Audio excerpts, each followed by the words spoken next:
اور جو لوگ پیغام ٹی وی سے منسلک ہیں وہ حضرت سے ضرور متعارف ہوں گے۔ تھوڑی عمر میں اللہ تعالیٰ نے بہت علم دیا ہے، تقریباً 4 کتابوں کے مصنف ہیں، اور الحمدللہ تقریری طور پر تحریری طور پر ایک ملکہ رکھتی ہے۔ میری مراد الشیخ مولانا مبشر حمید صاحب تشریف لائیں اور آپ کے سامنے بیان فرمائیں۔ ان کے بیان کے بعد اذان ہوگی، کھانا کھائیں گے، اور انشاءاللہ ظہر کے بعد دوسرا جو سیکشن شروع ہو جائے گا وہ ہمارے جتنے مقررین الحمدللہ موجود ہیں انشاءاللہ ان کے بیانات ہوں گے۔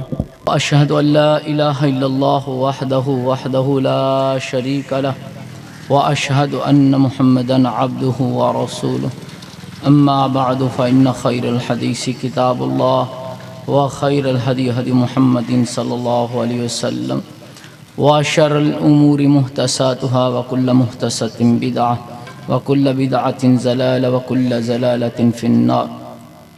یا ایہا الذین آمنوا اتقوا اللہ حق تقاتہ ولا تموتن الا وانتم مسلمون۔ یا ایہا الناس اتقوا ربکم الذی خلقکم من نفس واحدہ وخلق منها زوجها وبث منہما رجالا کثیرا ونساء واتقوا اللہ الذی تساءلون به والارحام ان اللہ کان علیکم رقیبا۔ یا ایہا الذین آمنوا اتقوا اللہ وقولوا قولا سدیدا یصلح لکم اعمالکم ویغفر لکم ذنوبکم ومن یطع اللہ ورسولہ فقد فاز فوزا عظیما۔ اما بعد فاعوذ باللہ من الشیطان الرجیم بسم اللہ الرحمن الرحیم۔ ما کان محمد ابا احد من رجالکم ولکن رسول اللہ وخاتم النبیین وکان اللہ بکل شیء علیما۔ تمام تعریفیں اس اللہ رب العزت کی ذات بابرکت کے لیے جس اللہ رب العزت نے مجھ کو آپ کو بلکہ ساری انسانیت کو پیدا کیا۔ نہ صرف ہم سب کو پیدا ہی کیا ہے بلکہ پیدا کرنے سے پہلے ہی ہماری سب کی روزی کا بھی بندوبست کیا۔ تمام تعریفات تمجیدات تسبیحات اس اللہ رب العزت کی ذات بابرکت کے لیے جس کی خوبیوں کی نہ تو ابتدا ہے نہ انتہا، وہ الاس سے مبرہ ہے، منزہ ہے، پاک ہے۔ لاکھاں کروڑاں ریت کے ذرات سے بڑھ کر، درختوں کے پتوں سے بڑھ کر، سمندر کے پانی کے قطرات سے بڑھ کر، بے شمار بے حد و حساب انگن لا تعداد نبی کرم جناب محمد صلی اللہ علیہ وسلم پر درود و سلام ہوں۔ اس مختصر حمد و صلات کے بعد میں اس بابرکت مجلس میں اپنے رب کی دی ہوئی توفیق کے ساتھ جس موضوع پر بحث کروں گا وہ میرا موضوع ہے ختم نبوت۔ تو جو ساتھی پنڈال کے باہر ہیں وہ اندر تشریف لے آئیں، تو جو ساتھی یہاں موجود ہیں ان سے گزارش ہے کہ چند منٹ دل و دماغ میری گفتگو میں رکھیے گا، کیونکہ میری ایک عادت ہے، میں شروع میں ہی کہتا ہوں میں یہاں آیا ہوں تو محض اپنے اللہ رب العزت کو راضی کرنے کے لیے، یہی سوچ اور فکر آپ بارے میں رکھتا ہوں کہ آپ یہاں آئے ہیں تو محض اللہ کو راضی کرنے کے لیے آئے ہیں، تو اس لیے آپ پر یہ حق بنتا ہے کہ آپ اپنی ساری کی ساری توجہ اٹینشن میری گفتگو میں رکھیے، اور مجھ پر یہ حق ہے کہ میں اپنے رب کی دی ہوئی توفیق کے ساتھ آپ کو بات سمجھا کر کے جاؤں۔ اللہ تعالی نے اپنی سب سے بڑی نعمت، اس سے بڑی کوئی اور نعمت نہیں ہے، وہ نعمت ہدایت ہے، اسی وقت سے اس زمین پر اتار دی جس وقت سے اس زمین پر پہلا انسان، پہلا آدمی اترا ہے۔ اس زمین پر پہلا انسان، پہلا شخص اترنے والا ہی پہلا ہادی تھا، پہلا رہنما تھا، پہلا نبی تھا۔ دلیل کے طور پر اس آیت کو سامنے رکھیں، سورۃ البقرہ ہے، قرآن کی 2 نمبر کی سورت ہے، اس کی آیت نمبر 38 ہے۔ قُلْنَا اهْبِطُوا مِنْهَا جَمِيعًا فَإِمَّا يَأْتِيَنَّكُم مِّنِّي هُدًى فَمَن تَبِعَ هُدَايَ فَلَا خَوْفٌ عَلَيْهِمْ وَلَا هُمْ يَحْزَنُونَ۔ اللہ رب العزت نے کہا کہ ہم نے کہا تم اتر جاؤ اس زمین پر،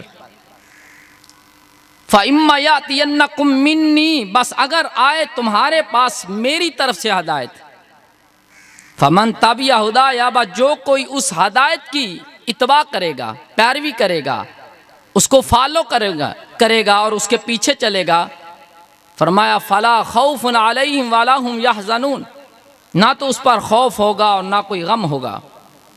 تو لہٰذا معلوم ہوا کہ ہدایت کا تعلق آسمان والے سے ہے۔ فرمایا کیا؟ فَإِمَّا يَأْتِيَنَّكُم مِّنِّي هُدًى، میری طرف سے ہدایت آئے گی۔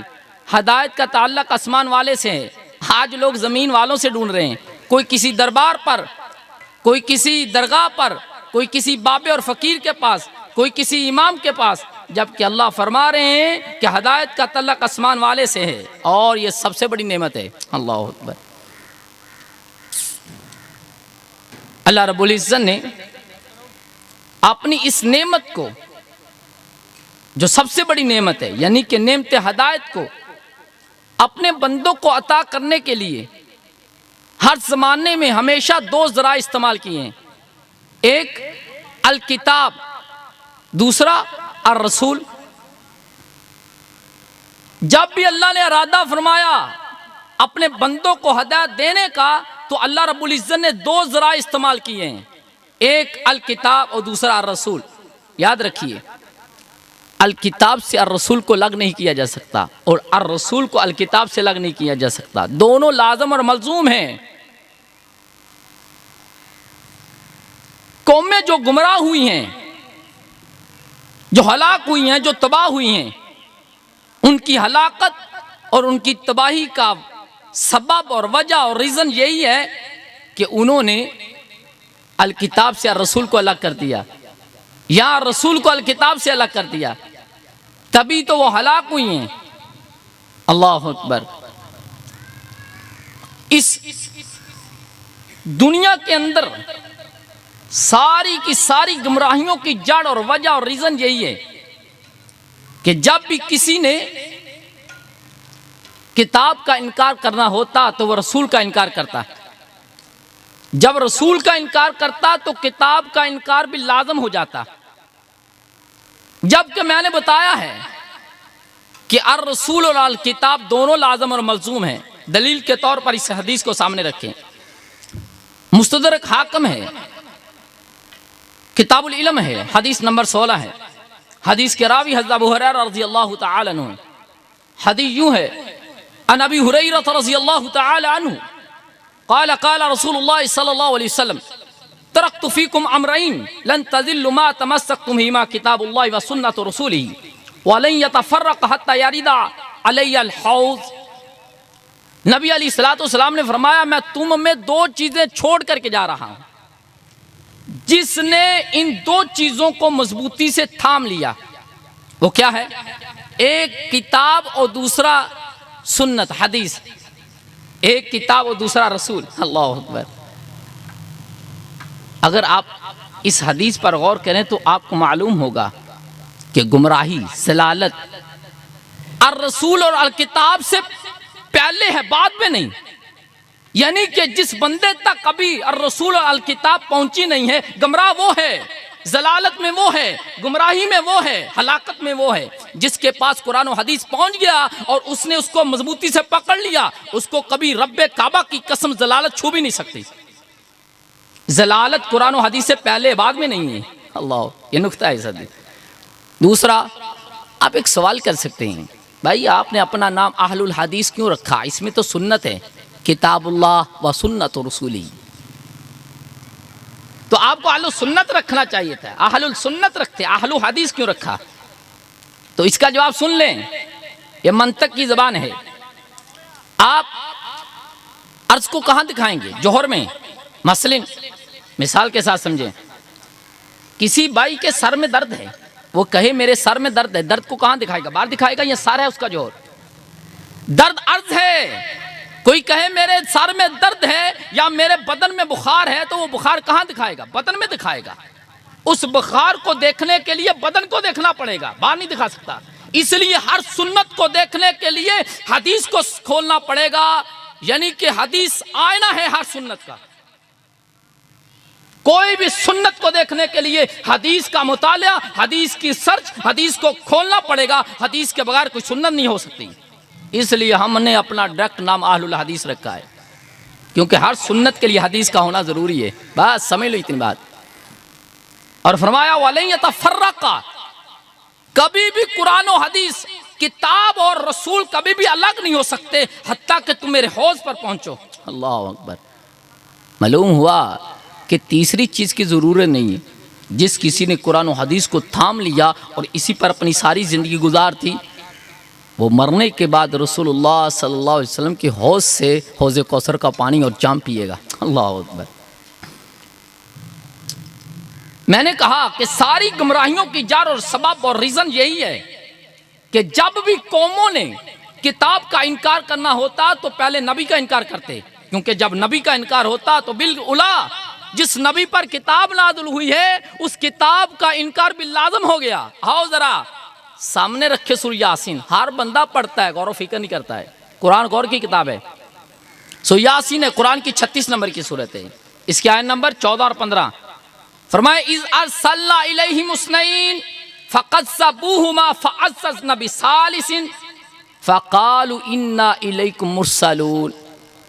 اللہ فرماتے ہیں ایک گاؤں کا تذکرہ کرتے ہیں. ایک گاؤں میں ہم نے 2 نبیوں کو بھیجا، ان کی قوم نے ان کو جٹلا دیا، پھر ہم نے تیسرے کے ساتھ مدد کی تو انہوں نے کہا فقالوا انا الیکم مرسلون، ہم تمہارے طرف اللہ کے رسول بنا کر کے بھیجے گئے ہیں.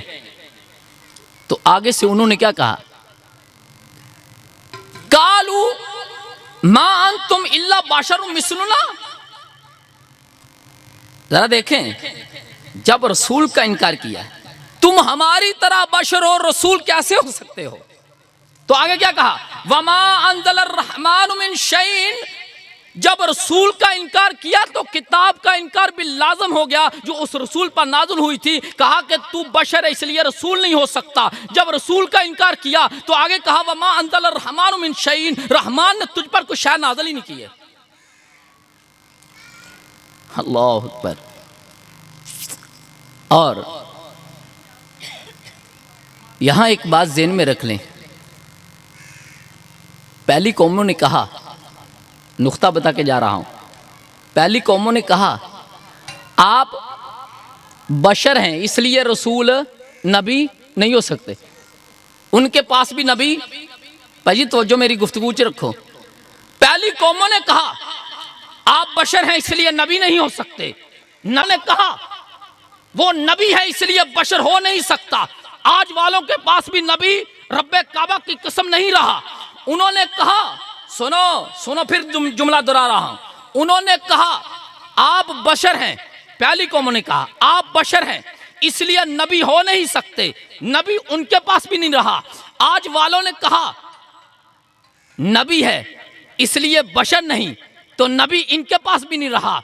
بنیادی طور پر بیسیکلی اگر دیکھا جائے تو دونوں کی فکر ایک ہے، دونوں کی فکر ایک ہے، سوچ ایک ہے، تھنکنگ ایک ہے. انہوں نے کہا بشر ہے اس لیے نبی نہیں ہو سکتا، نبی ان کے پاس بھی نہیں.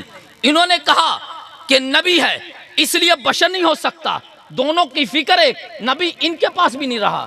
معلوم ہوا نبی بہت سارے لوگوں کے پاس نہیں ہے، وہ چند لوگ ہیں. وہ بتاؤں گا وہ کون لوگ ہیں. کہیں آپ تو خوش نصیب نہیں ہے جن کے پاس نبی ہے. اللہ اکبر. یاد رکھ لو، اگر کسی شخص نے الکتاب کو ماننا اور رسول کو نہ ماننا تو اس کتاب کی حیثیت اس کشتی کی مانند ہوگی جس کا کوئی ملا نہیں ہے.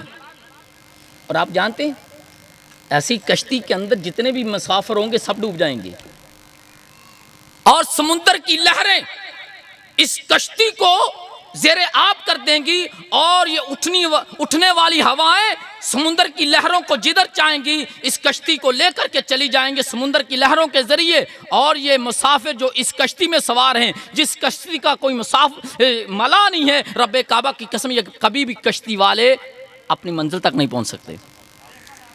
تو جس نے کہا بس قرآن کافی ہے، حدیث کی ضرورت نہیں ہے، سمجھو وہ ایسی کشتی میں سوار ہے جس کا ملائی کوئی نہیں ہے. یہ بھی کبھی ہدایت کی منزل کو پا نہیں سکتا، قرب الہی کو پا نہیں سکتا، جنت کو پا نہیں سکتا. اس بات کو ذہن نشین کر لو، بہت ضروری ہے اس بات کو سمجھ لینا کہ کبھی بھی کتاب سے حدیث الگ نہیں ہو سکتی اور کبھی بھی حدیث کتاب سے الگ نہیں ہو سکتی، دونوں لازم اور ملزوم ہیں۔ اللہ اکبر۔ کیوں؟ اگر کوئی بندہ صرف کہے کہ قرآن کافی ہے، میں نے کہا تو سمجھ لو یہ ایسی کشتی میں سوار ہے جو سمندر کے بور میں پھنس جائے گی اور سمندر اس کو غرق کر دے گا۔ اور جب کوئی بندہ حدیث کو چھوڑ کر کے صرف کہے کہ اکیلا قرآن کافی ہے تو اس کی عقل میں اور دماغ میں اٹھنے والی سوچیں اور اس کی خواہشیں اللہ کی قسم ہے اس کو کبھی بھی سیدھے راستے پر چلنے نہیں دیں گی۔ وہ راستہ جو رسول اللہ صلی اللہ علیہ وسلم نے بتلایا ہوگا اور جس راستے کا قرآن اور حدیث نے ہمیں پیغام دیا ہوگا اس راستے پر یہ کبھی بھی چل نہیں سکتے، کیونکہ پھر جس کا جس طرح کا دل ہے، جیسا دماغ ہے، ڈاکٹر کی عقل اور طرح کی ہے، پروفیسر کی اور طرح کی ہے، سائنسدان کی اور طرح کی ہے اور سیاستدان کی اور طرح کی، کس کی عقل کا اعتبار کریں؟ کوئی بندہ تو لاؤ جو کہے نہیں کیلا قرآن کافی اور اپنی عقل پر لا کر کے قرآن کو سوچے۔ فرقے وجود میں آئیں گے، پھر ہر جماعت الگ الگ ہوگی، ہر بندہ قرآن کو اپنی عقل کی طرح سوچے گا اور اس قرآن کے ساتھ کھلواڑ کرے گا، اس کو بازی کرے گا، کھیل سمجھ کر کے جس طرح چاہے گا اس قرآن سے کھیلے گا، کیونکہ اس نے حدیث کو چھوڑ دیا، اکیلے قرآن کی بات کرتا ہے۔ پھر اس کو کیا پتا خدا کی منشا کیا ہے؟ ایک مثال دے کر کے بات کو سمجھا دیتا ہوں۔ اکیلے قرآن کی بات کرنے والے، ایک بادشاہ نے اپنے سفیر کو ایک جملہ لکھ کے دیا کہ دوسرے بادشاہ کے پاس لے جا۔ وہ جملہ کیا ہے؟ کیا بات ہے؟ اب بادشاہ نے صرف سفیر کے کان میں بتایا ہے کہ میری اس سے مراد ہے کہ بادشاہ سلامت کے تینوں کی گل لے، سوال کیتا گیا۔ اب جب بادشاہ کے پاس دوسرے کے پاس وہ پہنچا ہے، اس نے اس بادشاہ کا خط کھولا، پیغام کھولا تو لکھا ہے کیا بات ہے۔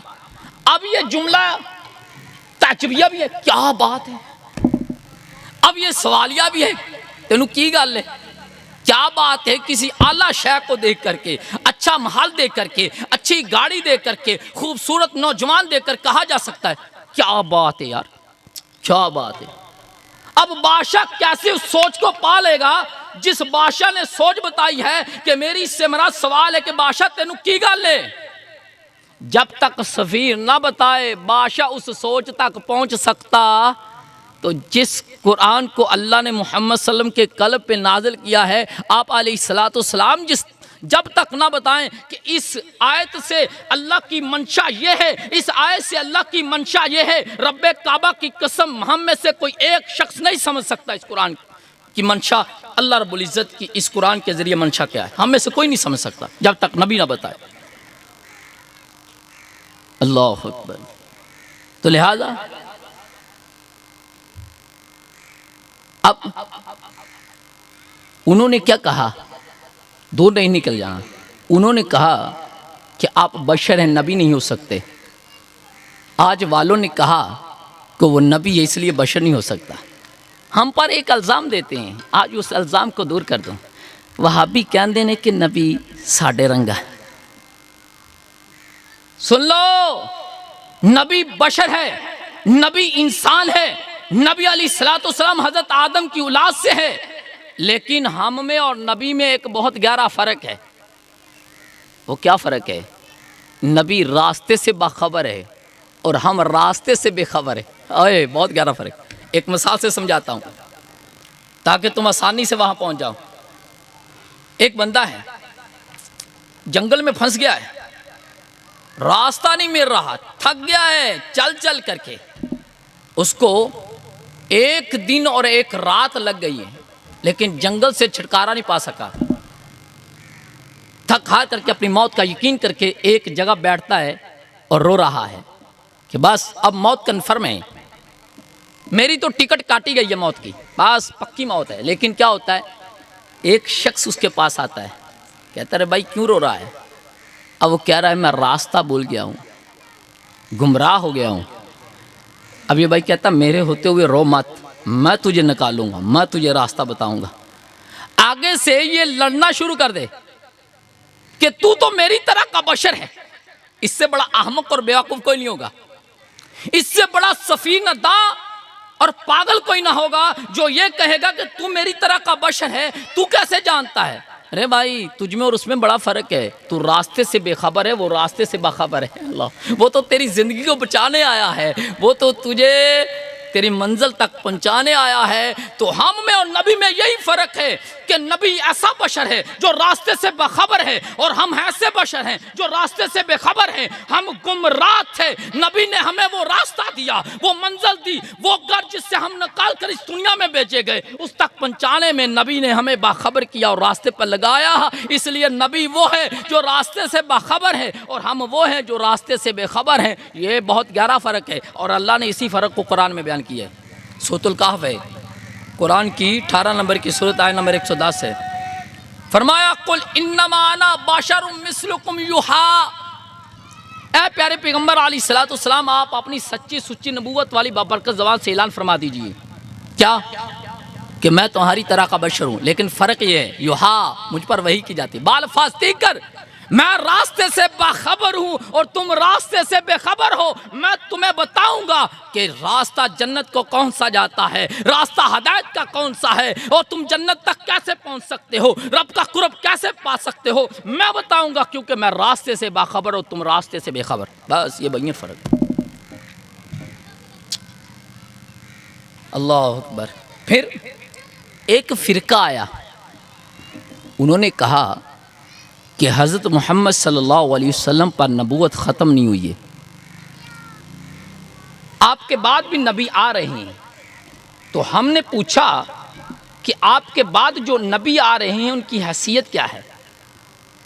تو آگے سے کہنے لگے کہ جو محمد صلی اللہ علیہ وسلم کے بعد نبی آ رہے ہیں وہ حضرت محمد صلی اللہ علیہ وسلم کی سٹیمپ اور مور لگنے سے آ رہے ہیں۔ آپ ان کو سٹیمپ لگا رہے ہیں، آپ مور لگا رہے ہیں، اس لیے وہ نبی ہیں۔ تو لہٰذا قادیانیوں نے کہا کہ یہ جو مرزا احمد قادیانی ہے یہ محمد صلی اللہ علیہ وسلم کی سٹیمپ لگنے سے نبی ہے۔ سمجھ آ رہی ہے؟ تو ہم نے کہا سن لو، تم کہتے ہو کہ تمہارا جو نبی ہے، قادیانیوں کا جو نبی ہے، اس نبی کو کسی نبی نے نبی بنایا ہے، سمجھو، اور وہ جو نبی ہے وہ اللہ کی مخلوق ہے۔ حضرت محمد صلی اللہ علیہ وسلم اللہ کی مخلوق ہے۔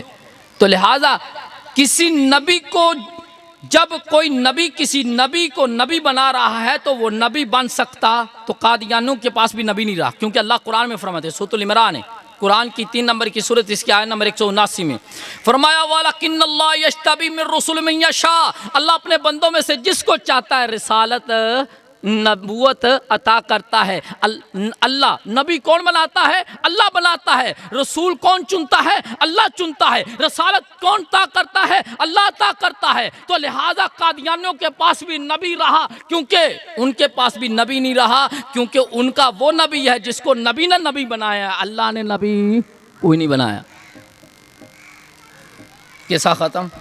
اب اس سے آگے بڑھتے ہیں۔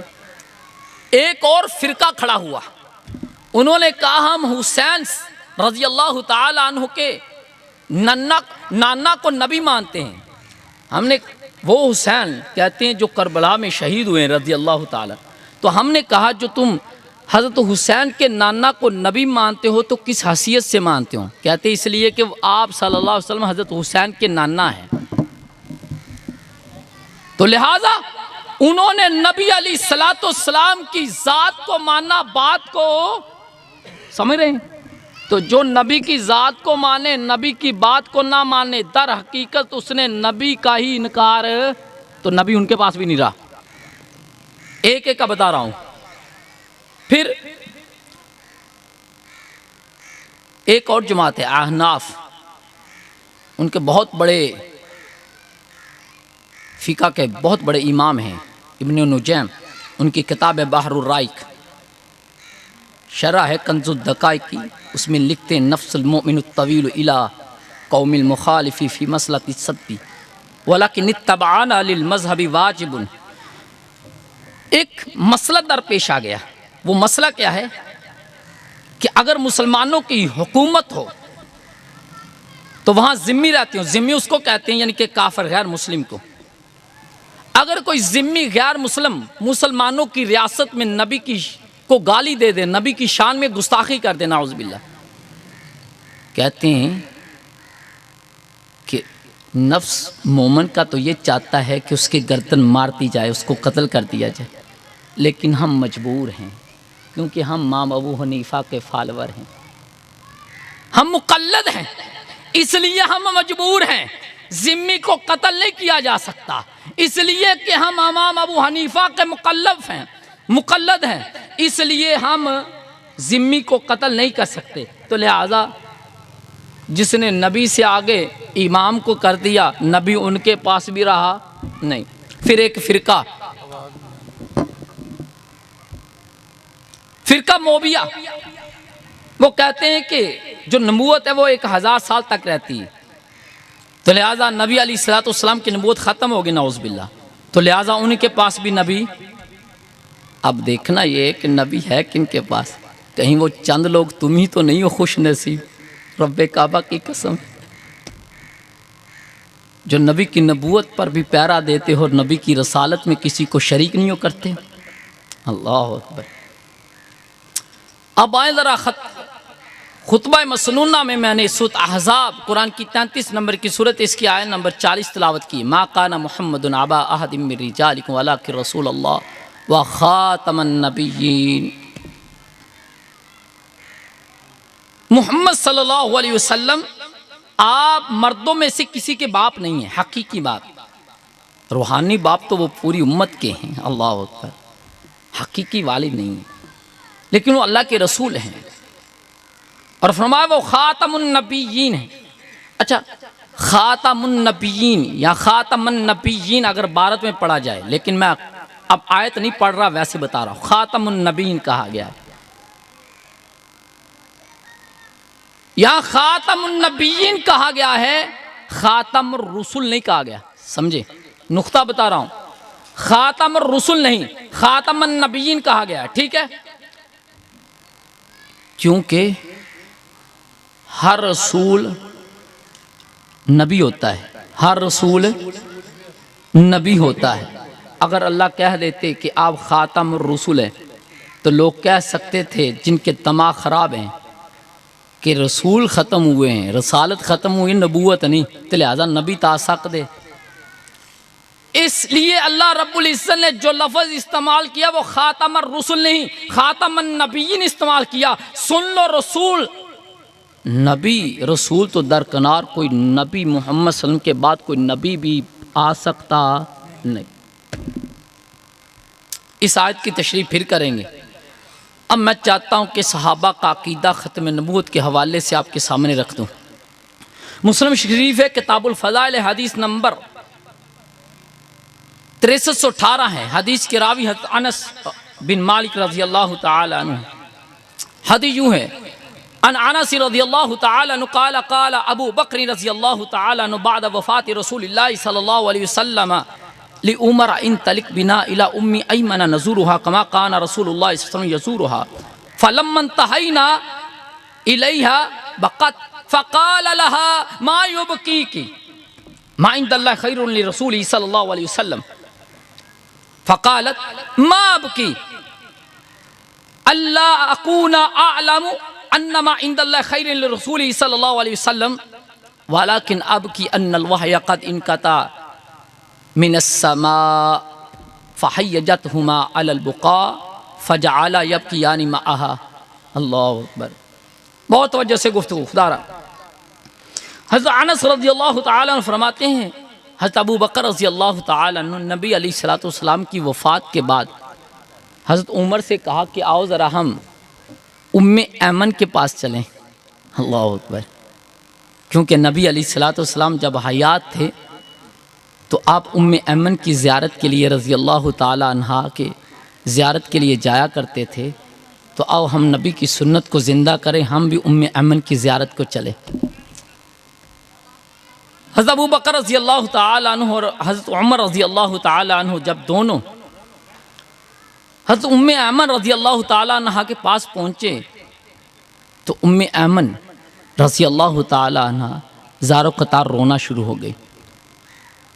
حضرت ابو بکر اور حضرت عمر رضی اللہ تعالی عنہ دونوں نے کہا کہ آپ کیوں رو رہی ہیں؟ آپ یقین رکھیے کہ محمد صلی اللہ علیہ وسلم کو اس دنیا سے اللہ نے بہتر مقام دیا ہے۔ تو حضرت ام ایمن رضی اللہ تعالیٰ عنہ فرماتی ہیں میں بھی جانتی ہوں کہ اللہ نے اس دنیا سے بہت کئی گنے بہتر اللہ نے آخرت میں رسول اللہ صلی اللہ علیہ وسلم کو مقام دیا ہے، لیکن میں تو اس وجہ سے رو رہی ہوں کہ اب کبھی بھی جبرائیل وہی لے کے آئیں گے، وہی کا سلسلہ بند ہو گیا۔ اللہ، وہی کا سلسلہ بند ہو گیا۔ جب حضرت عمر رضی اللہ تعالیٰ عنہ اور ابو بکر رضی اللہ تعالیٰ عنہ دونوں نے سنا تو وہ بھی زار و قطار رونا شروع ہو گئے۔ اس حدیث سے پہلا مسئلہ یہ معلوم ہوا کہ اولیاء غیب جانتے، اولیاء غیب جانتے کوئی نہیں، کیونکہ ساری امت کا اس بات پہ اتفاق ہے کہ تمام انبیاء کے بعد سب سے افضل ابو بکر ہے اور عمر ہے رضی اللہ تعالیٰ عنہما۔ ان کو ام ایمن کے رونے کی وجہ ہی نہیں پتا چلی۔